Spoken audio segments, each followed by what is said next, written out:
سلام به همه دوستان و همسفران، خوش اومدیم به شهر آمستردام. شهری که همه چی آزاده بجز آزار و اذیت دیگران. هلند هفتمین کشورمونه توی این سفر اروپاییمون و میخوایم بریم با همدیگه از نزدیک ببینیم که توی این شهر معروف چه خبره. بزنه.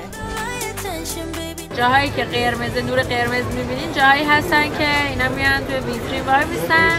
وای چه طوفان شد. اوه نگاه، طرف داره قشنگ برای خودش اینجا کارش انجام میده. سلام، به به، ببین کی اینجاست. دعا کنید. خیلی زیادتر از همه قلباً دعا میکنم که پروازمون کنسل بشه یا تأخیر بشه. حالا ما میخوایم یه سعی بکنیم که پروازمون رو عوض کنیم، بندازیم فردا صبح ببینیم موفق میشیم یا نه.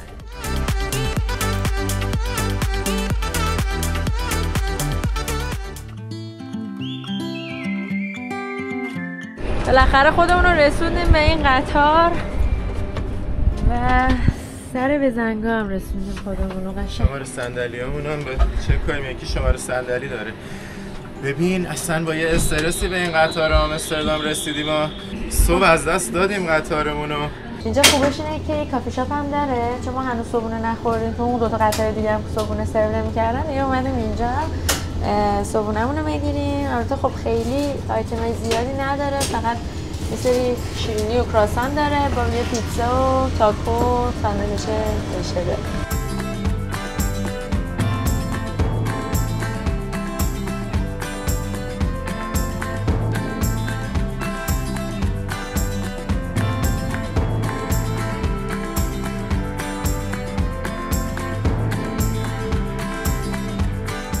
این هم از صبحونه ما تو قطار بلژیک به هلند شهر آمستردام. داشتم میگفتم که صبح ما قرار بود همین قطار رو بریم توی بروکسل سوار شیم، ولی قطاری که از بروژ میرفت به بروکسل رو از دست دادیم چون اوبرمون نمی اومد صبح، اصلا اوبر گیر نمی اومد 4:30 صبح و این شد که بالاخره به ایستگاه قطار که رسیدیم چون دیر بود میونبرد زدیم اومدیم وسط راه این قطار رو گرفتیم و خیلی خوشحالیم که لب مرزی بهش رسیدیم و برنامه‌مون این دفعه به هم نخورد. صبحونه چطوره؟ عالیه. این تاکوی مدل بلژیکی گرفتیم، گفت سس مخصوص بلژیکی داره و به نظر من که خوب بوده تا الان، ولی خب تاکو اصلش مال مکزیکه. اصلا تاکو نیست، همچنان اسم تاکو رو اصلا استفاده کردن. ولی خیلی خوشمزه است. صندلیاش مهمه که خیلی عالیه. من حس صندلی وی آی پی دارم.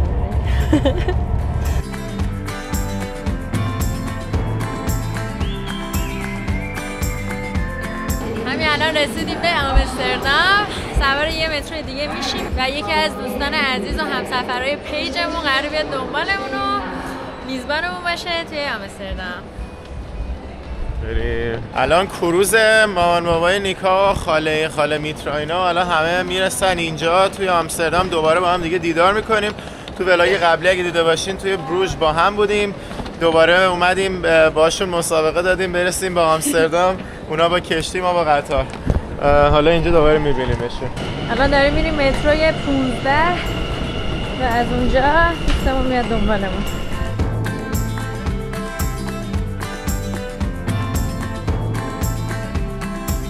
به به، اینجا رو ببین. یعنی اصلا مسیرمون الان دوباره باید بریم سمت مترو، ولی این صحنه رو از تو ایستگاه دیدم گفتم یه لحظه بیام بیرون، این چشم انداز اولمون از آمستردام رو ببینیم و حالش رو ببریم. عجب شهریه. احتمالا مامان اینا با اون کشتیه رسیدن الان. چه بال. گفتن کروزش خیلی کوچیک‌تر از اون کروزی بوده که قبلا ما هم رفتیم. آره اونم که قبلا ولاگ کروز 3 سال پیشمون هم گذاشتیم، اونو حتما ببینید. آره داستان اخراجمون از کروز هم توی همون ویدیو راجبش تعریف کردیم. حالا بریم میزبانمون رو پیدا کنیم برای این یک شبی که توی آمستردامیم. همین الان رسیدیم پیش میزبان عزیزمون شکیبا جون که آمستردام 5 سال آمستردام زندگی میکنه. خب شکیبا جون نظر راجع به آمستردام چیه؟ اول که سلام به همه دوستای قشنگتون. بعدم اینکه خیلی شهر قشنگیه، شهر خوبیه. خیلی خوش اومدین. خیلی وقت منتظرتون بودم که اینجا ببینمتون و خیلی خوشحالم که از نزدیک میبینمتون. باعث افتخاره که بتونم میزبانتون باشم. مرسی از شما واقعا، مرسی از افتخار ما. خواهش می‌کنم.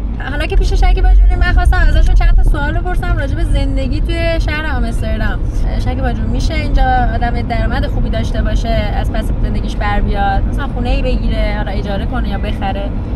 100% شما وقتی که خارج از ایران زندگی کنی با یه کار معمولی داشتن، یعنی یه کار خیلی نرمال، میتونی که حداقل با کمترین درآمد، نه اینکه بگم یه خونه لوکس و لاکچری بگیری، ولی خب میتونی یه دونه آپارتمان داشته باشی و خیلی راحت از پس هزینه‌هات بر بیای. حتی میتونی برای خودت سیف کنی و اینکه آره اگر آدم باشی که بخوای کار بکنی و پول سیف بکنی، بعد چند سال قطعا میتونی خونه هم بخری.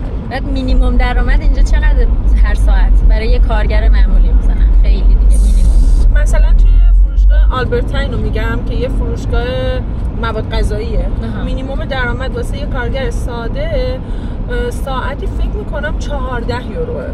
حدودی مثلا اجاره یه اتاق خواب یا یه خونه یه خوابه چقدره؟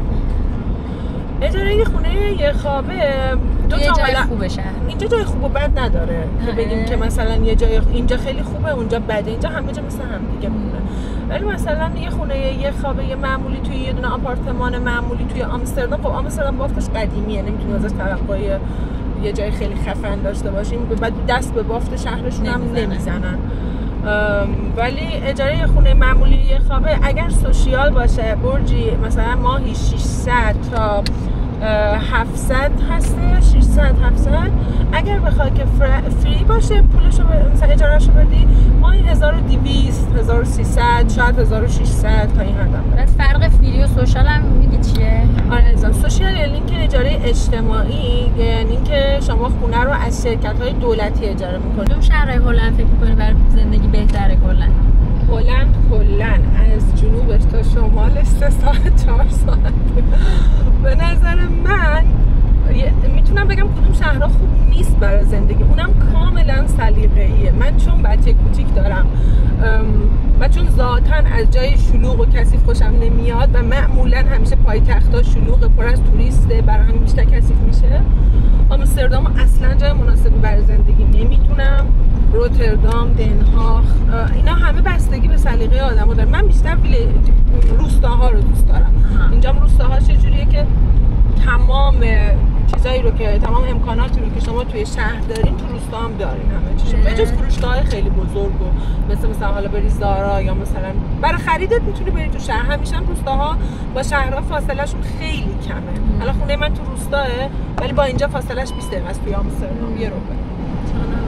اینجا الان جنوب شهر آمستردام. میزبان عزیزمون ما رو آورد اینجا، خیلی جالب بود برامون. یه آپارتمان کامل رو برامون خالی کرده بودن یعنی یکی از آشناهاشون پیش خود شکیبا جون میمونه که کل این آپارتمان رو برای ما خالی کنن. ما اصلا خجالت کشیدیم واقعا از این همه محبت، اصلا انتظارش نداشتیم، فکر کردیم تو خونه خودشون قراره بریم توی اتاق، ولی دیگه لطف کردن دیگه به ما.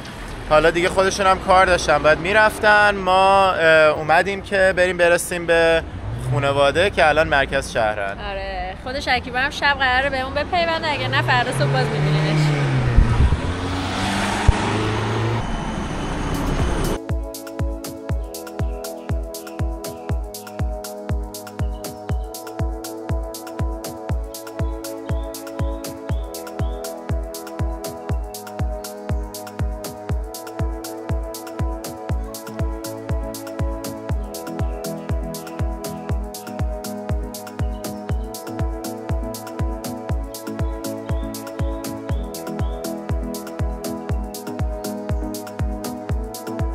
من بار دومم میام آمستردام، ولی واقعا از دفعه قبلی چیز خاصی یادم نیست.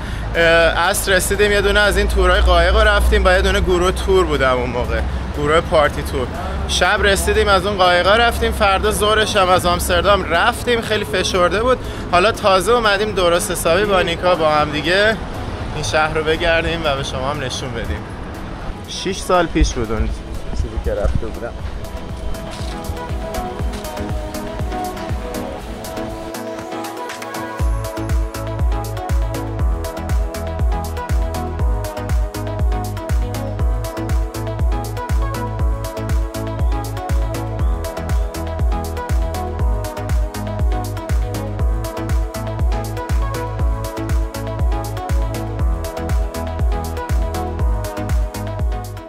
اومدیم اینجا یه سری آب و نوشیدنی‌های دیگه بگیریم، بعد تا پولشو ندیم بهمون رسید نمیده که بزنیم اینجا اسکن کنیم و بتونیم خارج شیم. اینش خیلی جالبه، یعنی همینجوری نمیتونی وسایل رو برداری و برو، باید حتما بارکدی که روی رسید پرداختیت هست و اسکن کنی بعد بیای بیرون.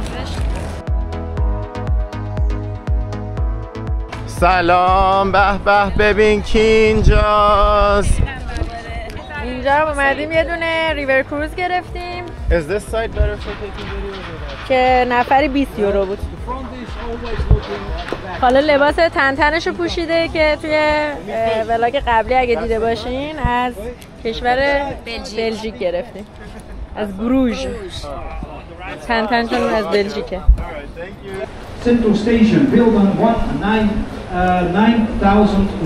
شهر آمستردام یکی از گسترده ترین شبکه های کانال های آبی رو داره. مجموع طول کانالاش به بیش از 100 کیلومتر میرسه، بیشتر از شهر ونیس. این کانالا تو قرن 17 برای تجارت ساخته شدن، چون آمستردام یه مرکز تجاری مهم بوده و برای راحت‌تر منتقل کردن اجناس با قایق این کانالا رو ساختن.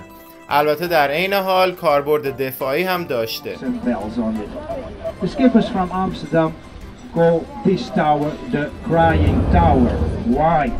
این برجی که میبینید و بهش میگن ویپینگ تاور یا برج گریستن، چون زنانی که شوهراشون داشتن میرفتن به سفرهای تجاری طولانی و معلوم نبوده کی برمیگردن، جمع میشدن اینجا گریه میکردن.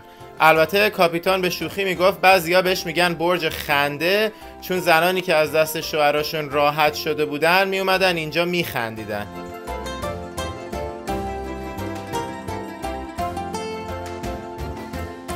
I'm not allowed to speak through the mic over here because it's became a burden for the people in the house coats. اینجا کاپیتان مجبور شد صدای میکروفون رو قطع کنه، چون گفت توی این خونه های قایقی آدم زندگی میکنه. شهرداری فقط 2500 تا مجوز صادر کرده برای استقرار این خونه های قایقی تو نقاط خاصی از کانال آمستردام و این مجوزها خرید و فروش میشن. بستگی به مکانش بین 100,000 تا چند صد هزار یورو قیمت داره.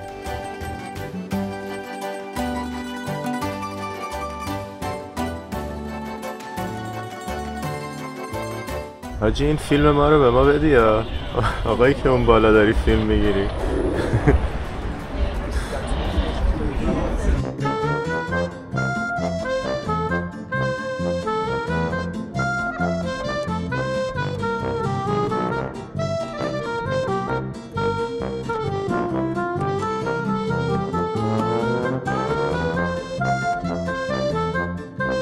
پنج تا خونه خمیدن، نگاه کن.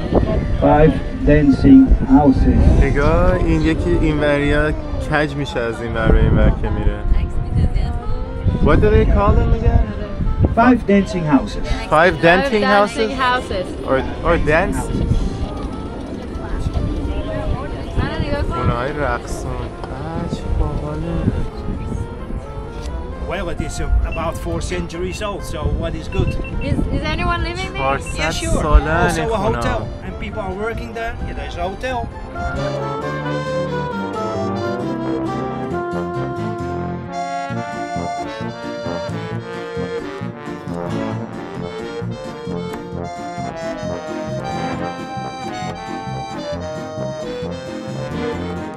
Yeah, the owner. اینم از این پلاس که باز میشه، شبیه پل تاور بریج لندن. Yes, they had more power than our parliament from that time.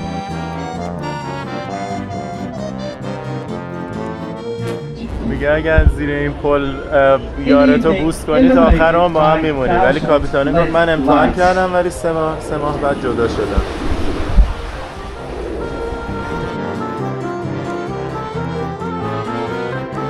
خونه کوچولوه، میگه اون کسی که این پل رو باز و بسته میکنه تو همین خونه زندگی میکنه و همینجا کار میکنه.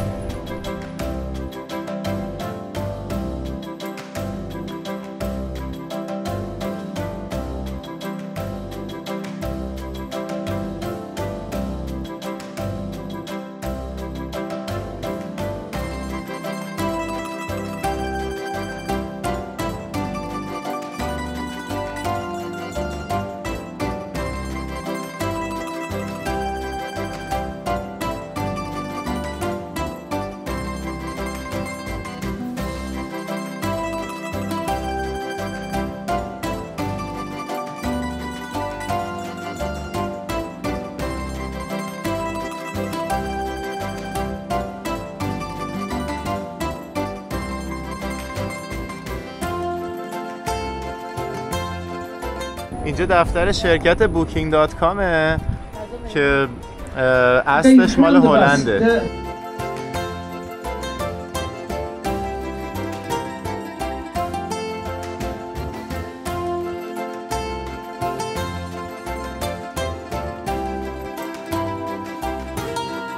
I hope you enjoyed. If you stay in Amsterdam, watch yourself. Thank you. Thank you. Thank you so much. تور قایقمون تمام شد و دیگه میخوایم بیافتیم کف خیابونای آمستردام بریم بگردیم.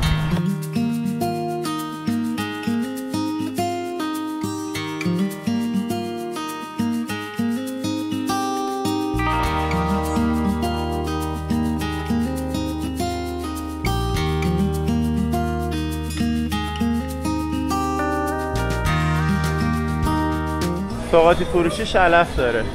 کلی اردک توش داره. اردک‌های مختلف. شکل‌های مختلف.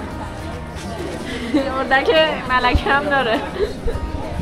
میگه خیلی وقتا از اینجا به عنوان انبار و اینا استفاده میکنن، کالاها رو توی طبقات بالا زیر شیرینی‌ها اینا میذارن. بعد با این اگه دقت کنی بعضیشون هم قلاب دارن. بعد با این تنام و قلاب میکشن بالا، میگن برای اینکه آسیب نبینن، کالاها آسیب نبینن یا اینکه شیشه ها اینا نشکنن، میتونه اینطوری بهتره که ساختمون یه مقدار کج باشه. همینطور میگن که برای چیزام خوبه، این بارندگی زیادم که میشه صدمه کمتری به ساختمون میزنه. چه جالب. نگاه کنید اکثرا یه مقدار کجه. البته یه توضیح بعد اینجا بدم، اینکه این ساختمونا از عمد کج ساخته نشدن. دلیل کج شدنش خاک نرم زمین زیر خونه ها بوده، ولی بعد از کج شدنش مردم شهر چالش رو به فرصت تبدیل کردن و این منفعت هایی که الان شنیدین رو ازش بردن و همچنین به شخصیت منحصر به فرد شهر کمک کرده.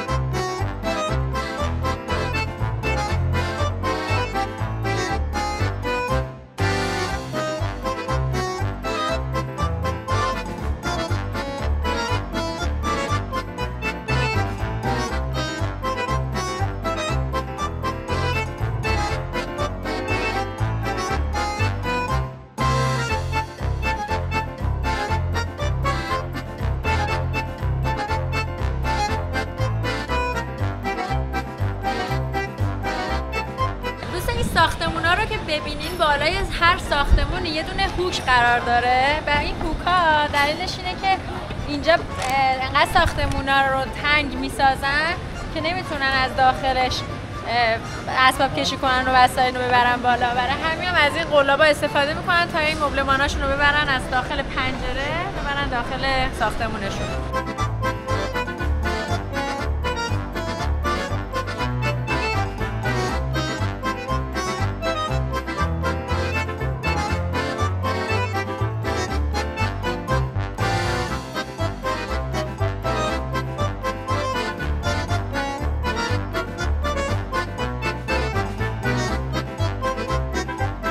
واو چقدر کفتره هات.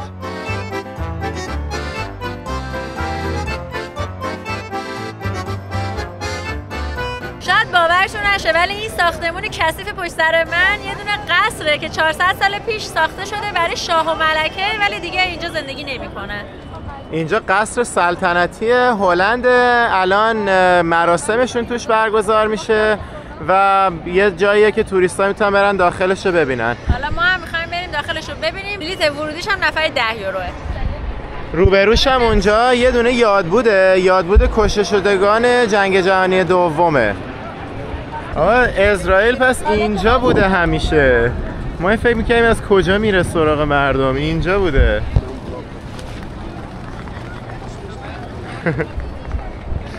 وایساده جلوی قصر سلطنتی هلند.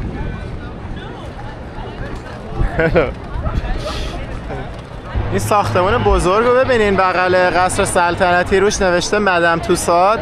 مدام توساد یه دونه موزه واکسه که تو شخصیت‌های معروف رو میان با سایز خودشون بازسازی میکنن که آدما بتونن برن ببینن و تو سر تا سر دنیا الان هست. اینم قصر سلطنتی دقیقاً بغلش. ولی این یکی از همه معروفتره. اولیش نیست، اولیش مال انگلیسه، ولی این یکی اولین باری بوده که اومدن به این گستردگی تبلیغ کردن و انقدر بزرگ زدن که خودشونو معروف کنن. به خاطر همین این یکی معروف ترین مدام توساده. حالا ما که نمیریم توش، ولی گفتم این اطلاعات هم بدم. قیمتش یه ذره اشتباه گفتیم، 12.5 یورو نفریه، برای دانشجوها 9 یوروه، زیر 18 سال هم مجانیه. اینجا بلیط ورودی رو میگیریم بعد میریم تو. الان وارد قصر سلطنتی شدیم. فقط قبل از شروع تور خواستم بهتون نشون بدم که این دستفیش سیستم باحالی داره. این لوله شبیه هواپیماست. اینجا دستتو میگیری، آب میریزه که دستتو بشوری، بعد بغلاش که میگیری مثل هواپیما باد میزنه که دستتو خوش کنی. یعنی بلا فاصله بعد از شستن دست میتونی همونجا دستتو خوش کنی و ادامه بدی به مسیرت.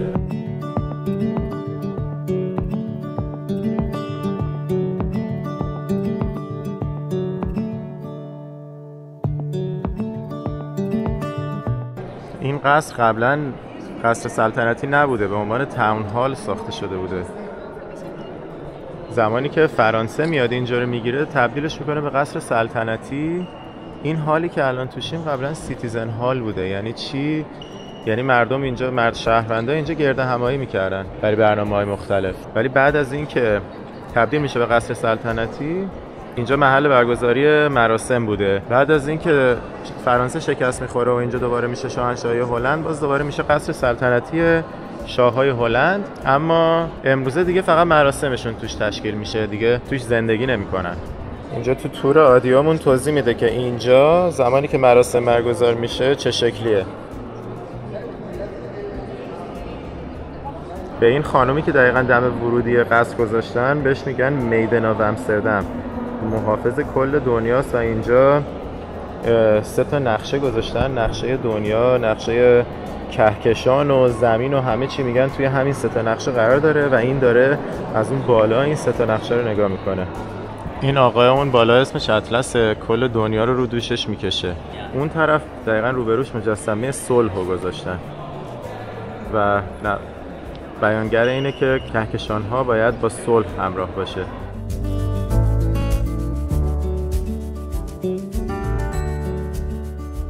اونجا اونی که اون بالا وایستاده مجسمه عدالت، پایینش اونی که پا گذاشته روش حماقته، پا گذاشته روی حماقت. برای اون حماقت گوشای خرم گذاشتن.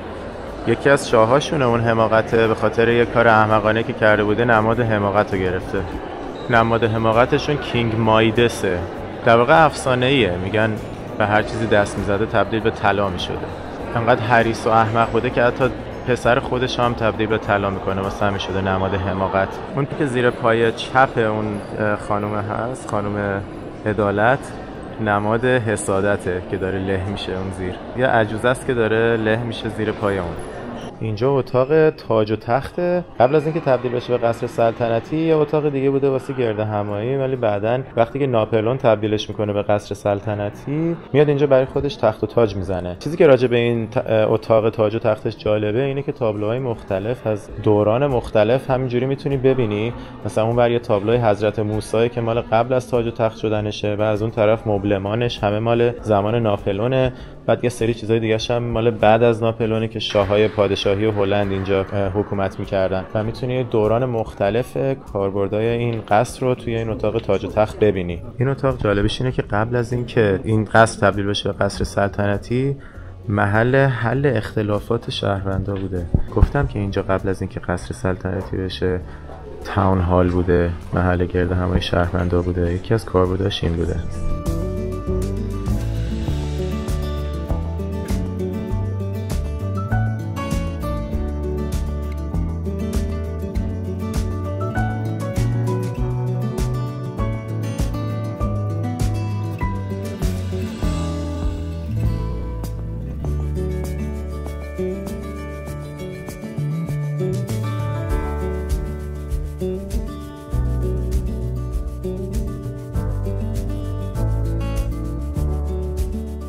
اینجا زمانی که تاون هال بوده اینجا مسئول مالی شهر زندگی میکرده. یکی از شیک ترین اتاقای قصر بوده قبل از اینکه اینجا قصر سلطنتی بشه.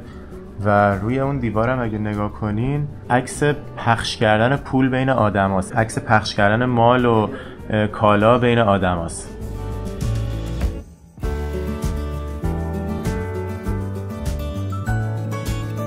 این لوستری که اینجا میبینین بیش از 700 کیلوه و این اتاق شامای کوچولو تو گرد همایی‌های مهمه. الان اینجایی که الان هستیم معروف ترین بالکن کل کشور هلنده. این طرف که الان بهتون نشون میدم خانواده سلطنتی، شاه‌ها و اینا واسه مراسم یا اتفاقای مهم میان وای میسن توی این بالکن و مردم جمع میشن توی این میدون که الان بیرونش بودیم قبل از اینکه بیام این تو، که مهمترین میدون شهره، بهش میگن میدون دم و شاه و ملکه و اینا میان اینجا وای میسن یه حرکت نمادینی چیزی انجام میدن. این هم یکی از ملکه هاشونه، مادر پدر بزرگ شاه کنونی. اسمش هست ویلامینیا، کسیه که قرارداد استقلال اندونزی از هلند رو امضا کرده. بعد از اینکه اندونزیایی‌ها اعلام استقلال کردن، هلندی‌ها چندین سال سعی کردن مقاومت کنن، کلی کشته کشتار کردن، بالاخره این بود که نامه استقلال رو امضا کرد. و یه نکته دیگه راجع به این ویلامینیا اینه که بیشترین کسی بود که توی این قصر زمان گذرونده، می اومده هفته ها و ماه ها توی این قصر زندگی میکرده. این اتاقی بوده که همه میورا یعنی شهردارای قسمت های مختلف این ناحیه دور هم جمع میشدن، با هم دیگه مشاوره میکردن. این قبل از اینه که اینجا قصر سلطنتی بشه. و این تابلویی که میبینی حضرت موسی رو نشون میده که داشته مشاور برای خودش انتخاب میکرده.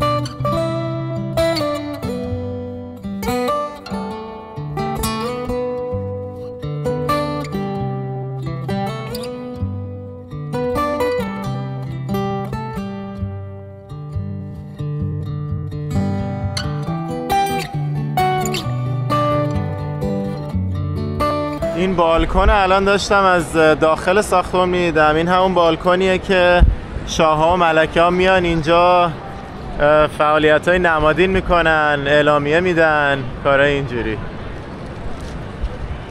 اینم میدون اصلی گرد همایی هلند، آمستردام و البته معروف‌ترین میدون هلند.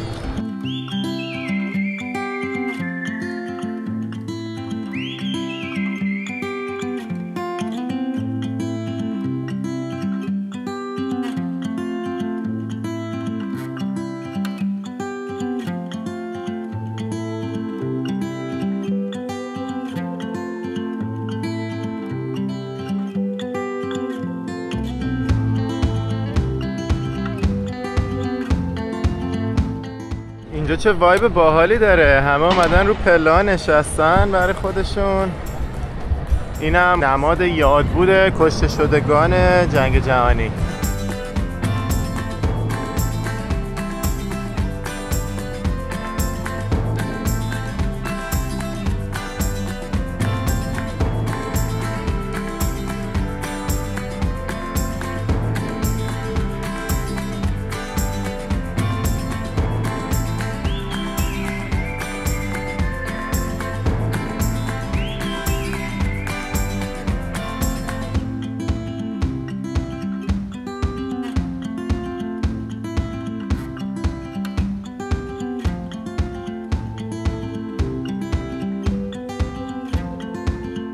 بچه دلیل اینکه این قصر سلطنتی رو تنهایی داشتم گزارش میدم این بود که نیکا نیومد، با خالش اینا رفتن خرید و من تنها رفتم که بتونم این گزارش هم تهیه کنم. هرچند که دیگه از یه جا به بعد خیلی اتاقا شبیه به هم شده بود ولی جالب بود دیگه، تزیینات خیلی باحالی داشت و اینا. امیدوارم لذت برده باشین از این گزارش مختصر. حالا بریم ادامه بدیم، دارم میرم بچه‌ها رو پیدا کنم.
ماشینی پیدا کردیم.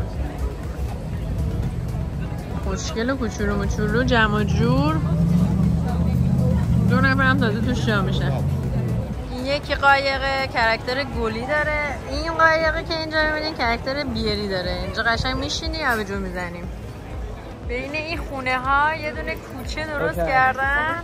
چقدر کوچهش تنگه، اندازه یک آدمه فقط. اینا همه دارن میرن ببینن چه خبره. بریم ما هم ببینیم. اوه جالبه خونکه. مغازه هم توشه، ناخونکاری و چیزای مختلف. آقا ببین کجا در اومدی. بعد نگاه کنین اینجا همین جوری که میریم میرسه به یه دونه که روم نمیشه بگم دیگه، خودتون از روی علامتش میشه بفهمید.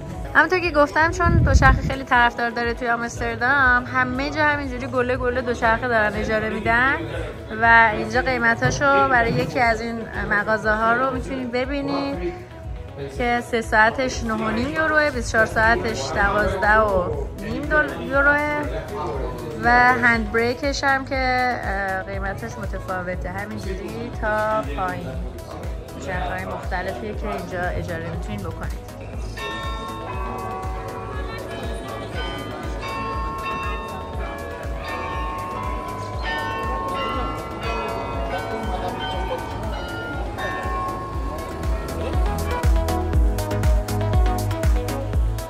من بالاخره دوباره نیکا رو پیدا کردم. موقع عشقش رسید. ولی اینجا خیلی جای بوگندو شهره، به خاطر اینکه یه دستشویی گذاشتن با در باز برای مردا که برن دستشویی کنن. اوه نگاه، طرف داره قشنگ برای خودش اینجا کارش انجام میده.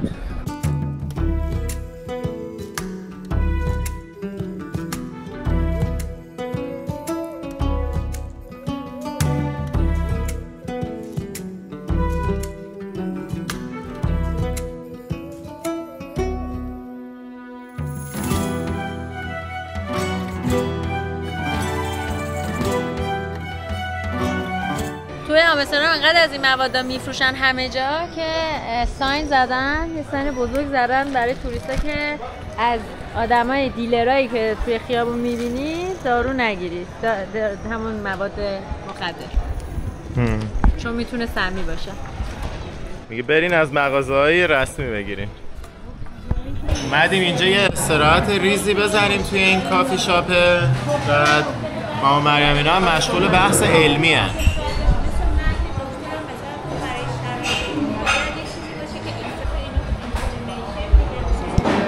نگاه اینجا نوشته موزه حشیش، ماریجوانا و همپ که یه چی تو همون مایه هست.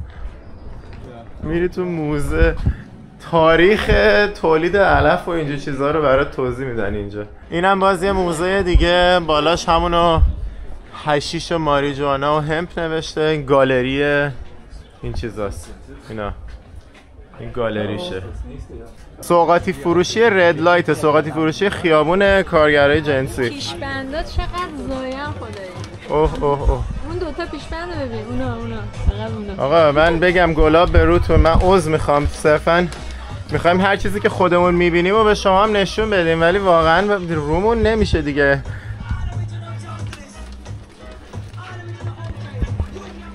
اینجا انواع اسباب بازی‌های جنسی رو میفروشه. از این مغازه پر بود. داخلش اجازه نمیدن فیلم بگیری، ولی خب دیگه وجود داره.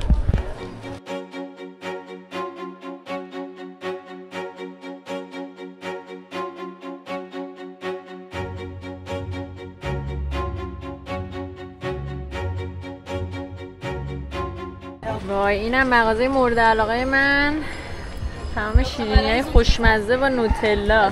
مغازه مورد علاقه این علف نه شیرینیاش، نه بابا. خب آره علف هم داره ولی نه واقعا فضایی نیست. خب نه اونا رو جدا داره میفروشه. کانابیس آیس کریم، نگاه به تو بستنیش شلف داره. او مای گاد چه جالب. پس اینا همش با علفه؟ آره؟ همش نه شاید، ولی اینا که نوشته کانابیس آیس کریم توش علف. این هم اینجا انواع علفش زده، اون طرف انواع قارچش زده.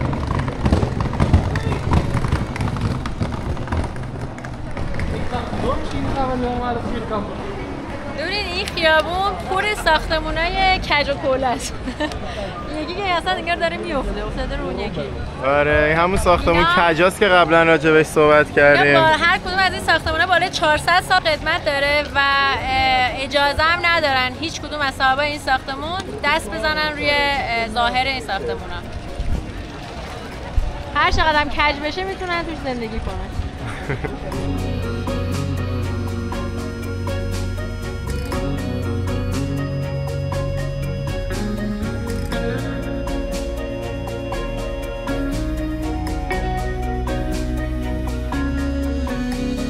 مغازه علفش چیزایی داره ها. این برم نوشته ورودی موزه. تو همین مغازه یه دونه موزه داره.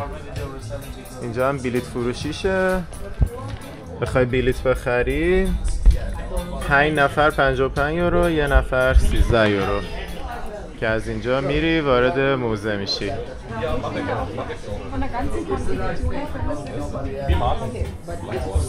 سوغاتیای موزه علف هم داره تازه. اینجا یه سوغاتی فروشی خوشگله که گفتیم بیایم براتون فیلم بگیریم. کلی کفشای هلندی رو گذاشته اینجا. به کفشاش خیلی معروف بوده هلند همیشه، کفشای چوبی.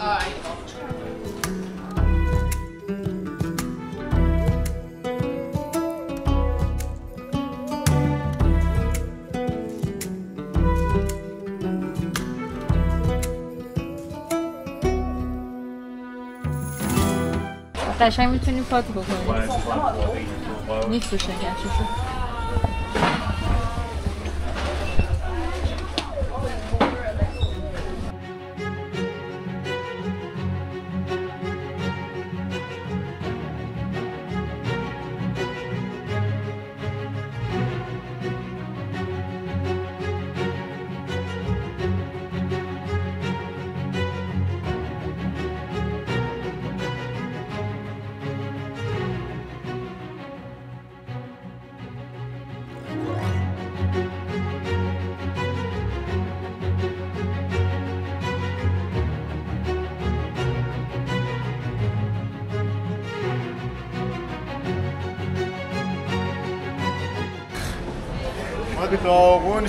داغون شدیم نگاه کن. همینجوری سر پا وایسادیم تا این خانوما برن خرید کنن. بالاخره تموم شد. خدا وکیلی. من یه چیزی رو همینجا میخوام بگم به همه دوستان، زارای اروپا یه چیز دیگه است. اصلا واقعا لباساش خیلی متفاوته تا آمریکا و کانادا. اصلا تنوعش فوق‌العاده. میری تو میخوای پر دست پر برگردی. منم یه پیشنهاد بدم به همه دوستان، لطفاً این زارا رو وقتی تو نقشه نگاه کنین یه چیز بزرگ دورش بکشین، یه خط بزرگ دورش بکشین، اگه رد نشین از اون دایره.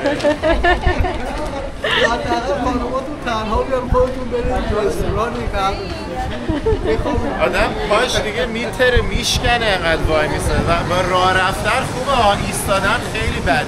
خدایی ولی چه تبلیغی شد برای زارا.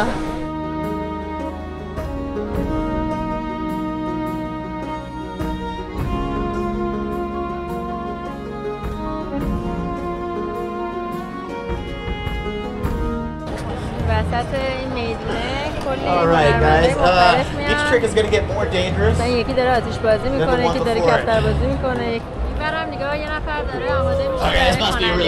همینجوری مسائل کار مختلف توی میدون انجام میده.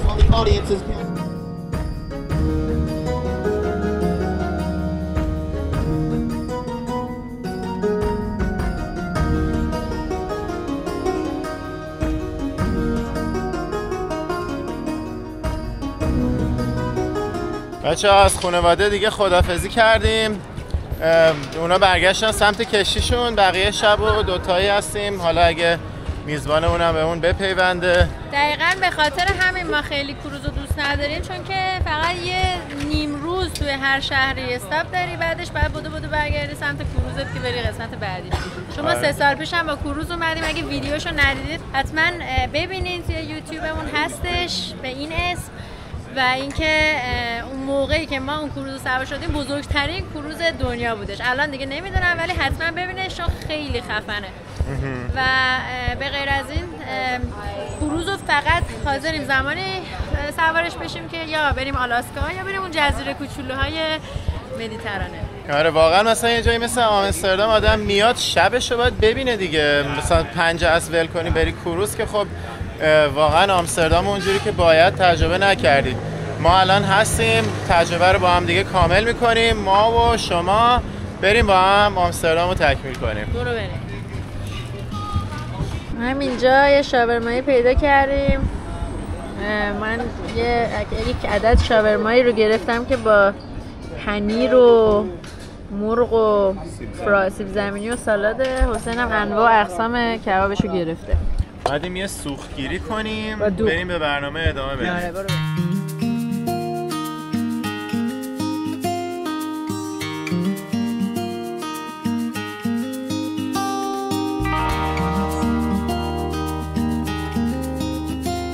یه اتوبوس گرفتیم برگشتیم به این ترمینال مرکزی آمستردام که صبح ازش پیاده شدیم. این دفعه میخوایم بریم از رودخونه عبور کنیم و بریم اون طرف. یه جایی هست به اسم چشمانداز اعدم نمیدونم چجوری تلفظش میکنن ولی خیلی چشمانداز معروفیه. میخوایم بریم بهتون نشونش بدیم.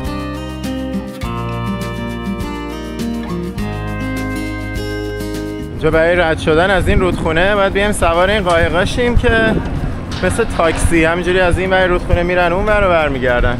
در ضمن مثل این سرویس هم کاملا رایگانه برای شهروندان. کلی دوچرخه و اینا هم توشه، یه دونه ماشین کوچولو هم هست.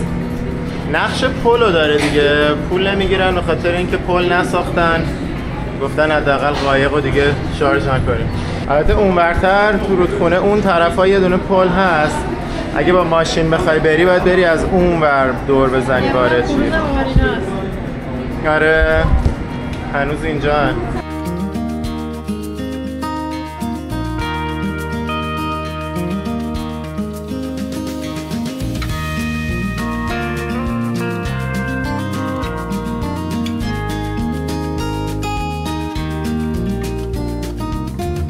الان ما داریم میریم اون بالا.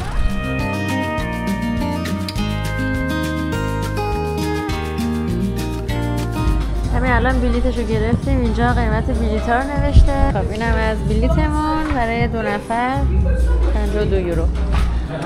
بریم. آسانسور برنامه داریم.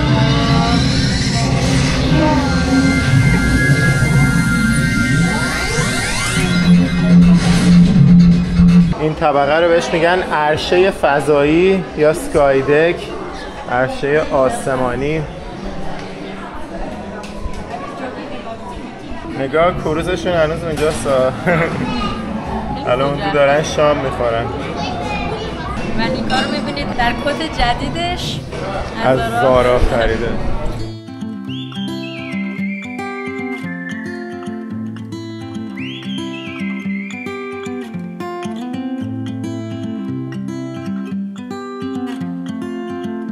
سکای دک اصلی از این بره، میریم اونجا دیگه حفاظ شیشه‌ای نداره.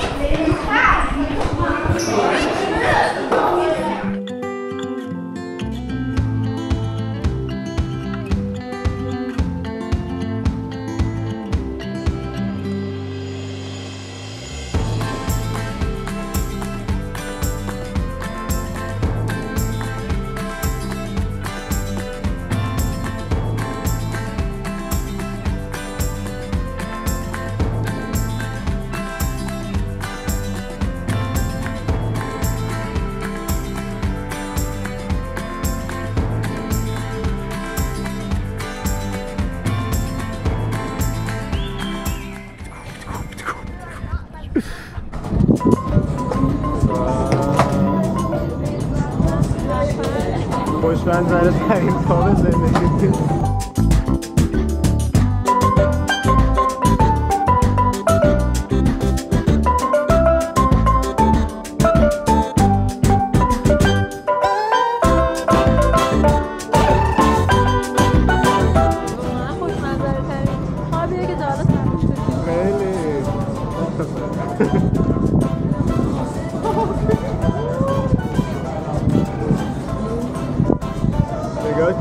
آقا تازه ما رفتیم اون بالا که فیلم بگیریم نذاش، گفت حتما باید خودمون با اینستا 360 خودمون فیلم بگیریم و حتما هم باید بخرینش، یعنی اگه بخواینش.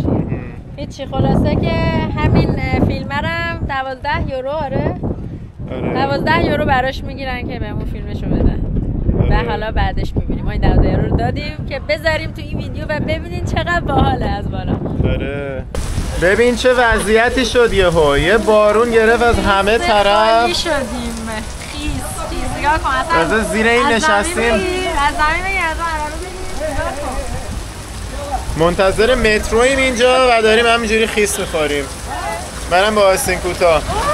وای اصلا دوش همون که باز میشه. اوه اوه اوه اوه اوه. از کت من میتونید بفهمید که قضیه چیه. کت من از زیر از پایین به بالا هم حتی بارونه میریزه. وای شت، طوفان شد آجی. بیا تو رو خدا بیا. بالاخره اومد. اوه اوه بپر تو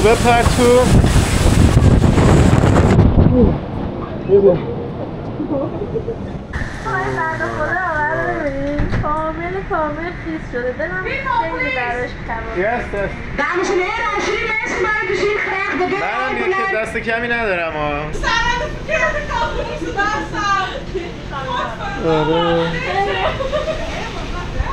دیگه رفتیم خونه، از اون بارون و خیسی و اینا استراحتی کردیم و خوابیدیم و لباسامون رو خوش کردیم و دیگه بعد استراحت پا شدیم. حالا اومدیم دوباره مرکز شهر و میخوایم حالا اون قسمت زندگی شهری رو توی شب ببینیم و بهتون نشون بدیم. و یه چیز جالبی که اینجا یاد گرفتیم بودش که توی هلند به کافی شاپ هایی که قهوه و چای سرو میکنن کافی شاپ نمیگن. کافی شاپ محل استفاده علف و چیزای دیگه است. مثلا این یه دونه کافی شاپه. اینا در سر تا سر شهر همینجوری فراوون همینجوری کافی شاپ. اصلا سرچ کنید کافی شاپ آمستردام معروفه که معنیش با کافی شاپ تو بقیه دنیا فرق داره. حالا الان هنوز بارونیه، یعنی یه ذره این بارونه وایب زندگی شب آمستردام و خوابونده یه کوچولو، ولی هنوز میبینیم که حسابی مردم اهل دل تو خیابونا هستن و دارن لذت میبرن. اینم بولداگ مک. اینجا یکی از کافی شاپ هاست که فوتبال هم نشون میده. ما گفتیم هم بیایم فضای کافی شاپ رو ببینیم، هم فوتبال اسپانیا فرانسه ادامهش رو ببینیم.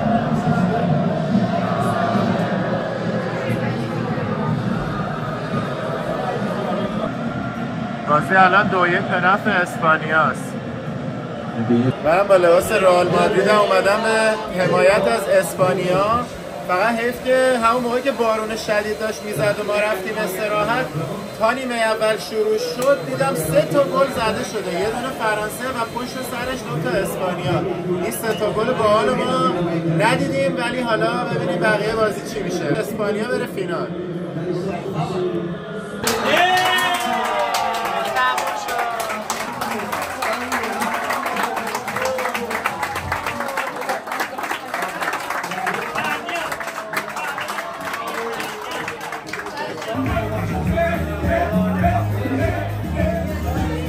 یه پای فینال شد اسپانیا. میریم که توی برلین فینال رو ببینیم و من باز با این لباس حضور خواهم پیدا کرد. تونست این لباسشو دیگر داره آره لباس پرتغال همون که دیگه انداختم تو رخت چرکا و برگشتیم خونه بندازم تو راجه. این هم یه اتوبوس تیم ملی اسپانیا. این یه شعبه دیگه بولداگه. این یکی نوشته The First Coffee Shop. ادعا داره که اولیشه. سال 1975 ساخته شده. بعد چقدر خوشگله. آره در دیواراش قشنگ حالت توهمیه. در توهمیه. آره. اینجا ماریجوانا رو بزنن و برن تو توهم. نگاه قشنگ فاز اینه که روش عکساش چت کنی.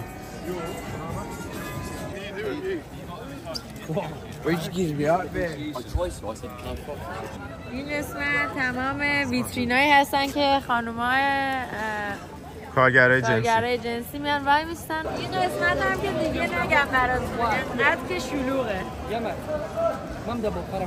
چقدر باحاله اینجا. خب از این دور تونستیم یکم بهتون نشون بدیم که اینجا چه خبره. ببینین که این فقط یه مثاله. حالا توی این کوچه ها اگه بری دیگه از هر پنجره همینجوری وایستادن تو ویترین. اینا هم طرفدارای اسپانیا، همه خوشحال و شاد و شنگو.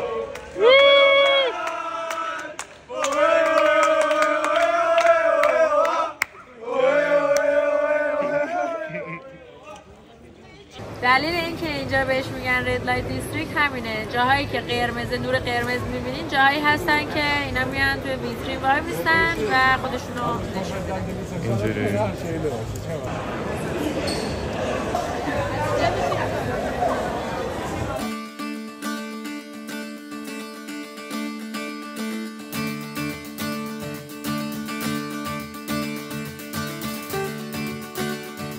امروز روز دوم و روز آخرمونه توی هلند و داریم شکیبا جون ما رو میبره سمت آسیاب بادیا. اینم از اولین آسیاب بادی توی مسیر. همونطور که خیلیاتون در جریان هستین هلند معروفه به این آسیاب بادیاش به خاطر که این کشور خیلی توش باد میاد. و حالا من میخوام بپرسم از شکیبا جون که الان 5 سال اینجاست که به نظر شکیبا بهترین زمانی که توریستا بخوان هلند رو ببینن و هوا هم اوکی باشه چه زمانیه؟ به نظر من همه فصل‌های هلند قشنگی‌های خاص خودشو داره و هیچ فصلی ثبات نداره که بخوای بگی کدوم فصلش بهتر از اون یکی فصلشه. همه چی بستگی به سلیقه کسی داره که میخواد بره. مثلا مسافرات یکی سرما رو دوست داره گرما، ولی هیچ وقت نمیتونین حساب کنین با هوای اینجا. یادتون باشه کسی خواست بیاد اینجا تو تابستون هم باید با خودش چی بیاره؟ جاکت. مثل ما که دیروز خیس شدیم. دقیقاً.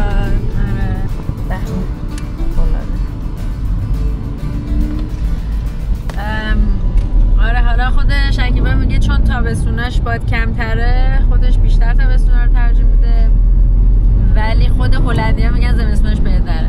اما خب زمستون چرا بهتره؟ چون من خودم یه بار از یه هلندی پرسیدم گفتم چرا تابستونش رو دوست نداری میگی زمستون؟ گفت برای اینکه راستم میگفت وقتی بخوای اینجا زندگی کنی سختت میشه، چون میگفت زمستون تکلیفمون روشنه، میدونیم چی باید تنمون کنیم، ولی تابستون ما نمیدونیم باید چی کار کنیم. هر ساعتش یه هوایی داره. فهمیدم. آره راست میگی، خیلی مودیه تو تابستونا. برای همین چند طرف ممکنه انقدر هوا گرمه با تاپ میاد بیرون، بعد یهو بارون میگیره، باد میاد، یخ میزنه همونجا میچه. قشنگه. به به.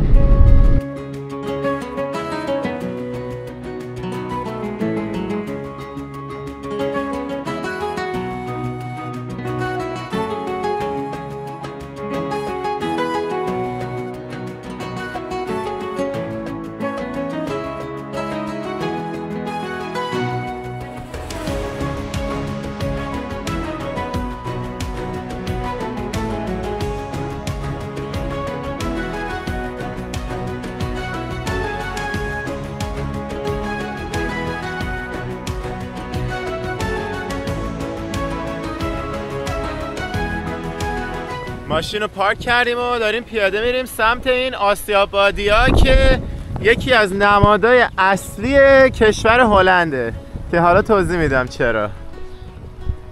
اسم این محله زانسخانس یکی از 3 تا محله های اصلی و معروف هلنده که ملت میرن برای دیدن این آسیاب بادیا. ما تو درسامون اینو خوندیم که مثلا ما تو ایران خب انرژی های زیادی داریم، اینجا تنها فکر میکنن و بزرگترین انرژی که دارن و روش حساب میکنن انرژی باده و خیلی افتخار میکنن اینو دارن و میگن انرژی باد همیشه برای ما پایداره و میتونیم ازش برق بسازیم، همه کار باش بکنیم. چقدر قشنگ طبیعت اینجا کلا، خیلی باحاله.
باحال. یه مغازه کوچولوی دکه کوچولو همینجوری اینجا داره محصولات محلی میفروشه.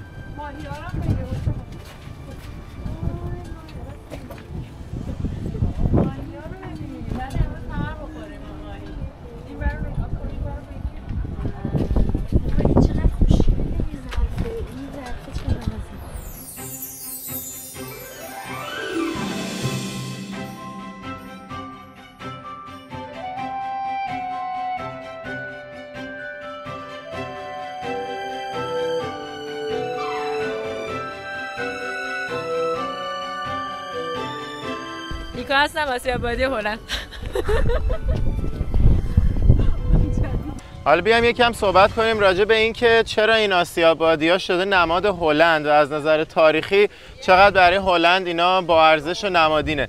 کلاً این کشور هلند از اوایلش همیشه در حال جنگ با طبیعت بوده. یعنی حتی خود اسم امستردام از کلمه امستل، یعنی اول اسم یه سد بوده به اسم امستل، دم به معنی سد که حالا بعد در طول زمان شده امستردام. از همون 700 سال پیش که این سد رو ساختن، دلیلش این بوده که بتونن از سیل جلوگیری بکنن، کلا بتونن جریان آب و اینجور چیزا رو کنترل کنن. چون اینجا تو کشور هلند کلا بخش عمده‌ای از مساحتش زیر سطح اقیانوسه.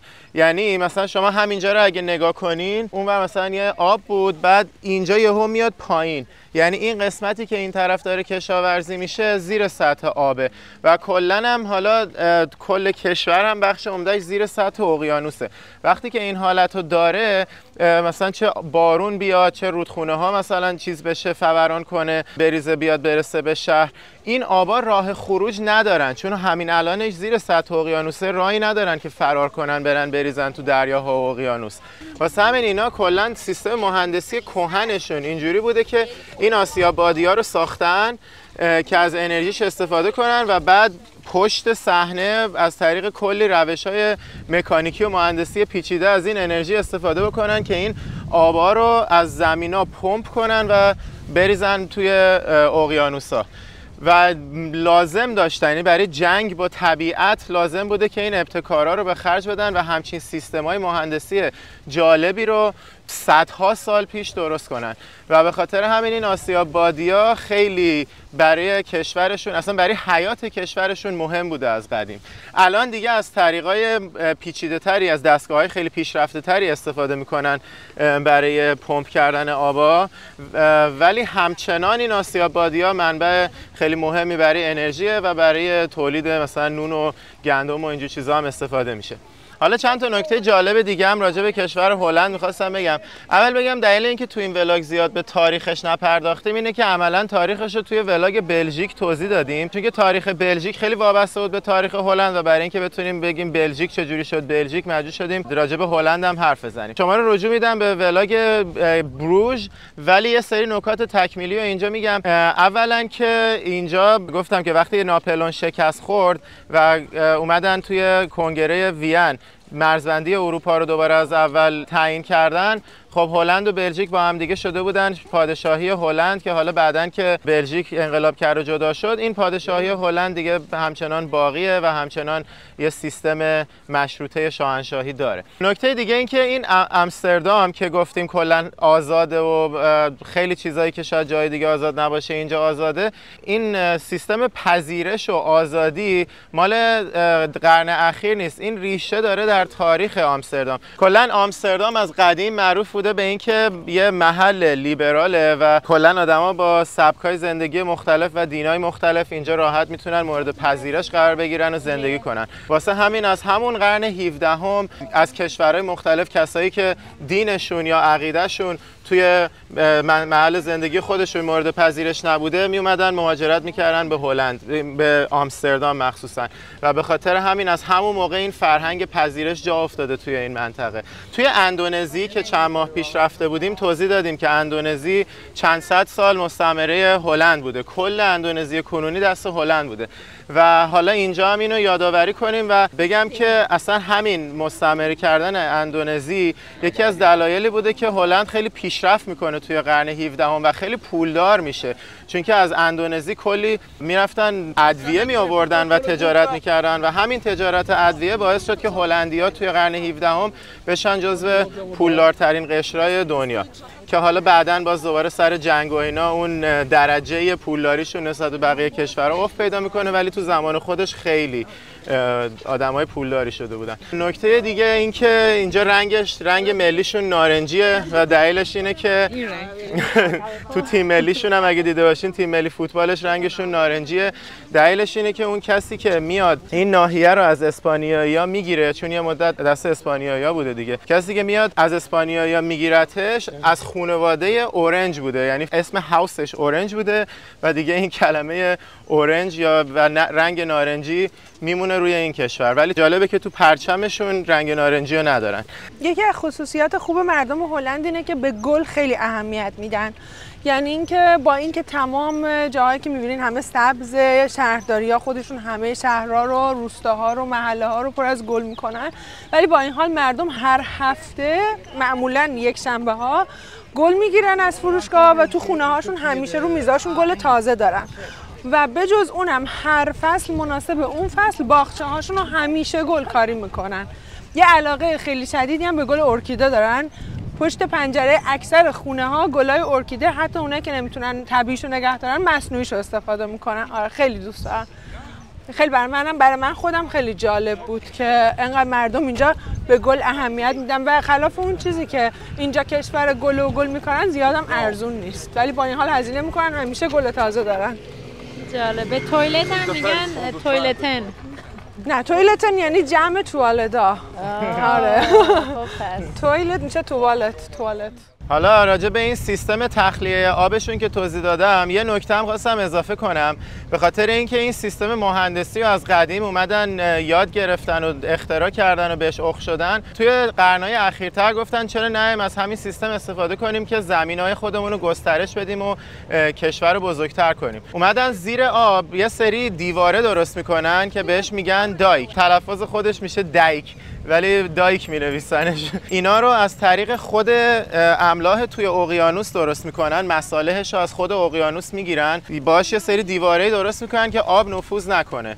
بعد از اینکه این دیواره ها رو اینجوری درست کردن میان آب رو از اون وسط تخلیه میکنن و زیرش چیزی که حاصل میشه یه زمینیه که میشه توش زندگی کرد و کشاورزی کرد.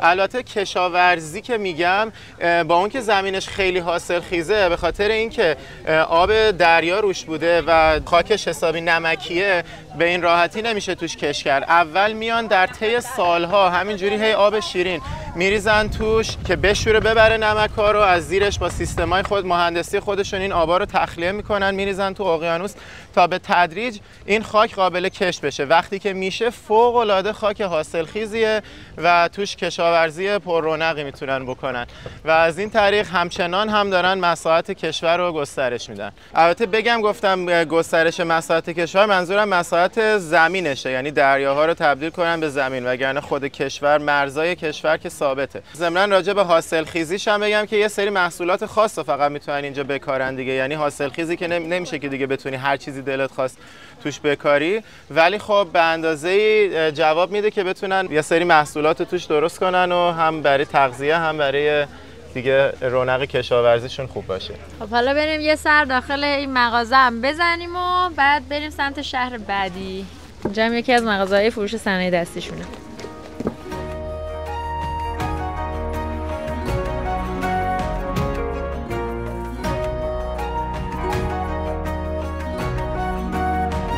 آره گلای لاله. دیگه از سمبولای کشورشون گل لاله است. تولپن بهش میگن اینجا.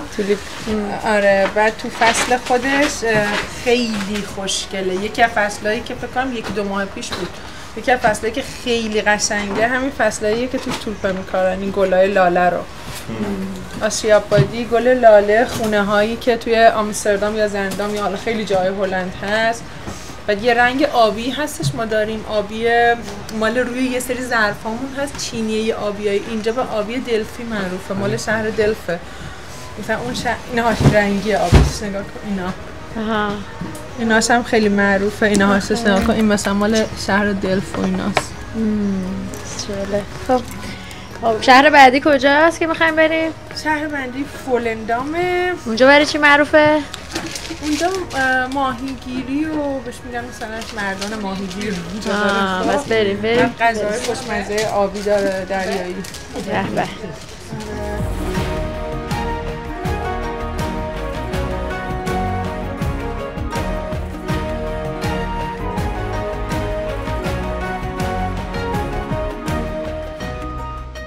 تو شهر دلفت من حالا دقیق تاریخچه‌شو نمیدونم خب، ولی اولین خودشون میگن اولین جاییه که ظرفا با رنگای این مدلی چینی با این رنگ آبی خب درست کردن و زیاد شد دیگه همه جا رفت. بعد بهشون میگن بهشون میگن دلفت گلاو اگه اشتباه نکنم، یعنی اینکه او آبی دلفتی. خوشگله. آره خیلی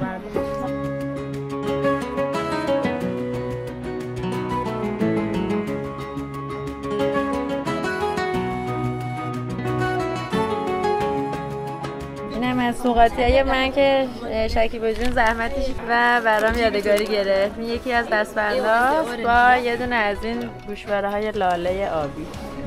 چند خوشگل.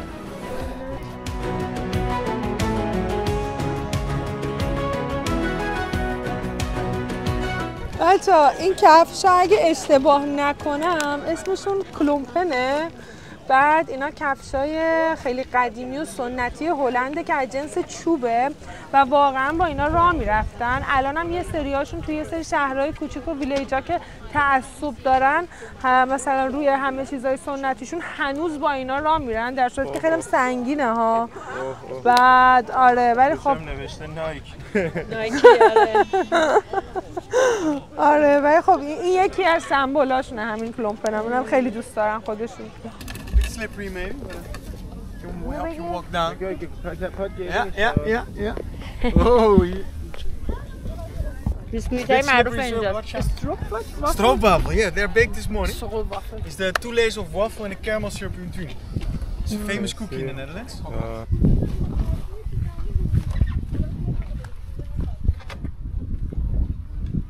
اینم گاوای هلندی، یکی از نمادهای کشور.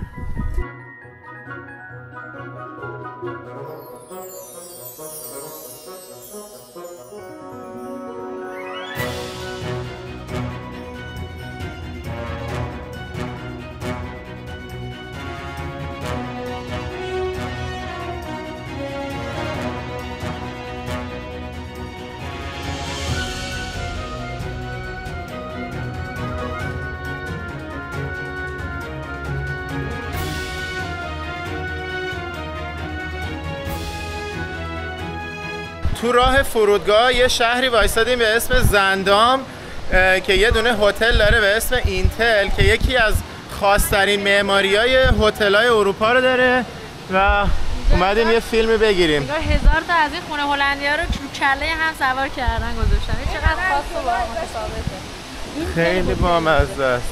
واو، عجب ساختار عجیبی داره. خیلی بامزه است.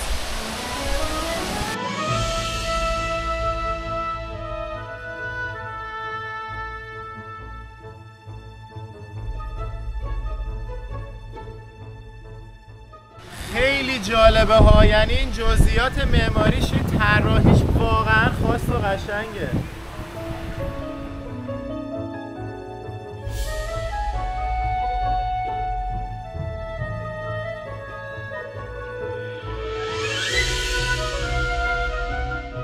اینجا هم شهرداریشه.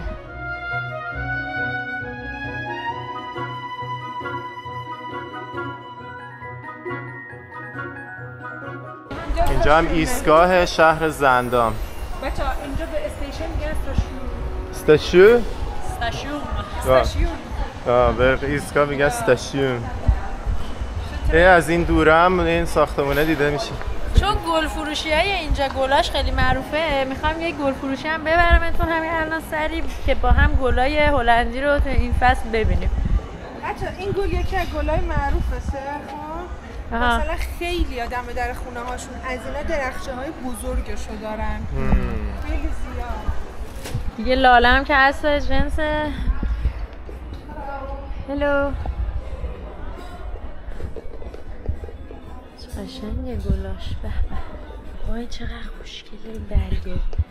خدای من خیلی دوست دارم خودشون. آره اینم زیاد داریم تو آمریکا. آره برگم خوشگله.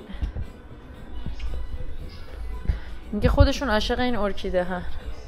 ارکیده رو همه دوست دارم. من خونمون پر ارکیده است همیشه.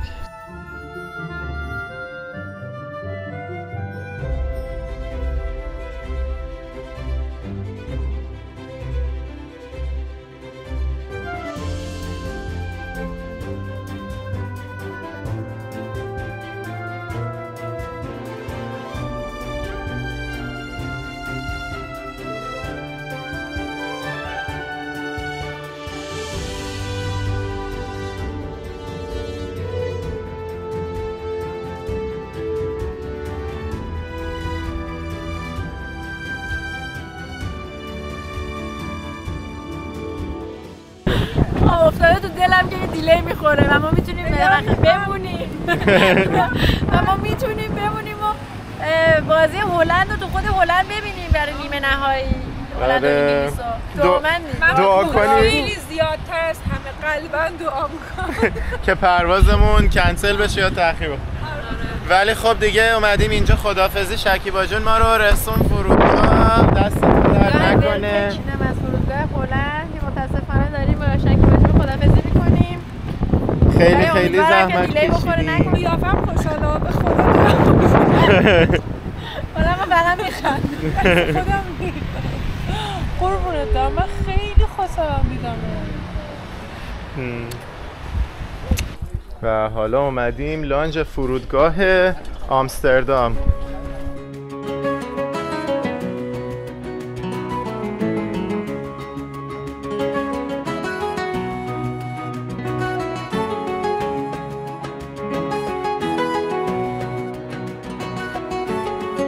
همینجوری شرابا و ویسکیا و آبجو رو گذاشته.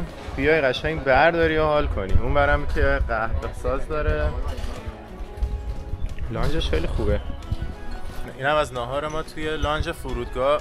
این فرودگاه یکی از آسون ترین چکینای زندگیمون بوده. یعنی بهمون گفته بودن فرودگاه آمستردام خیلی شلوغ میشه، سکیوریتی چکش سخت و اینا. ما هم هول شدیم زود اومدیم ولی انقدر راحت رد شدیم. تمام دستگاهش دستگاهی پیشرفته بود که دیگه لازم نبود کفش و لپتاپ و اینا رو در بیاریم. سریع همینجوری انداختیم رفتش و دیگه صف اصلا نداشت.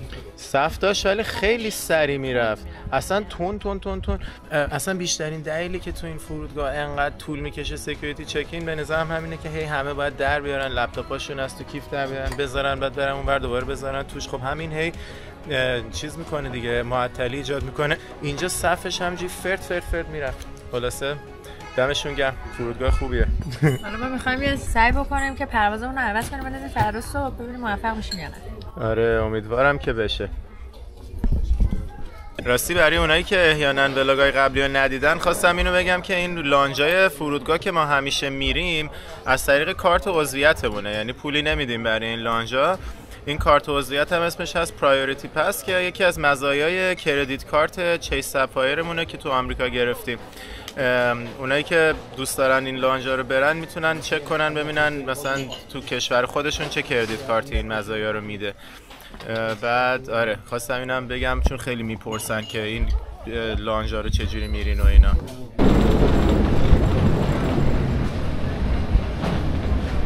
متاسفانه ما شانسمون نخورد که اینجا دیلی بخوره. نه تنها اون، حتی صحبت هم کردیم باشون که ما اگه پرواز پره ما به صورت داوطلبانه حاضریم که پرواز رو نریم و پرواز صبح بریم. قبول نکرد. گفت پروازمون پر نیست باشو برو. ما هم داریم میریم. این دفعه که دوست داشتیم تأخیر بخوره، دوست داشتیم بمونیم، نشد دیگه. داریم زود هنگام میریم نروژ و نروژ هم قرار بود که مامان بابای نیکا و خاله ها و همه بیان با کروز. اونم کنسل شد. اونا کروزشون اینجا توقف نداره توی نروژ و ما خودمون دوتا داریم میریم. آره الکی هلندمون کم شد خلاصه. ولی دوباره برمیگردیم هلند چون واقعا خیلی کشور دیدنی و کلی شهراشو مونده که ببینیم و بهتون نشون بدیم. آره